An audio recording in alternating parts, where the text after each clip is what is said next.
యేసుక్రీస్తు పరిశుద్ధ నామానికి మహిమ కలుగునుగాక. సజీవ వాహిని అనుదిన వాహినిలో విముక్తి అనే పాఠ్యభాగాన్ని అధ్యయనం చేద్దాం. 69 రోజులుగా భూగర్భంలో చిక్కుకున్న 33 మంది చిలీ దేశంలో మైన్లో పనిచేసేటువంటి వారు రక్షించబడ్డారు. వీరిని రక్షించడాన్ని ప్రపంచమంతా చూసింది. చివరి వ్యక్తి మాత్రం గురువారం అక్టోబర్ 14, 2010న క్షేమంగా బయటకు తీసుకుని రాగలిగారు. ఆ రోజు ప్రపంచవ్యాప్తంగా వేడుకలతో ఆనందంతో గుర్తించబడింది. చిలీ ఎప్పటికీ ఒకేలా ఉండదని చిలీ అధ్యక్షుడు కూడా అన్నారు. శాస్త్రవేత్తలు మరియు ఇంజనీర్లు చిక్కుకుపోయిన వ్యక్తులను 1/2 మైలు దూరంలో ఒక ఎస్కేప్ రంధ్రం రూపకల్పన చేసి ఆ భాగాన్ని లోతుగా త్రవ్వడానికి పగలు రాత్రి శ్రమించారు.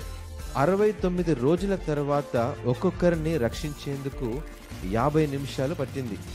ఒక వార్తాపత్రికలైతే నరకం నుండి నిరీక్షణకు విముక్తి అని పెద్దక్షరాలతో కూడా విడుదల చేశారు.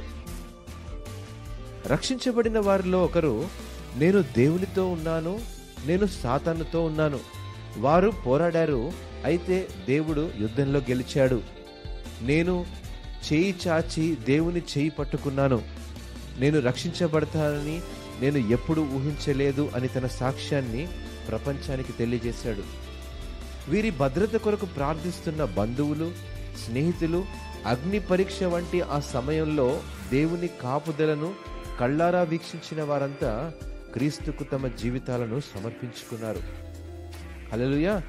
యోహాను సువార్త 3వ అధ్యాయము 16వ వచనం ప్రకారము, దేవుడు లోకమును ఎంతో ప్రేమించెను, కాగా ఆయన తన అద్వితీయ కుమారునిగా పుట్టిన వానియందు విశ్వాసముంచు ప్రతివాడును నశింపక నిత్య జీవం పొందినట్లు ఆయనను అనుగ్రహించెను అని వ్రాయబడింది.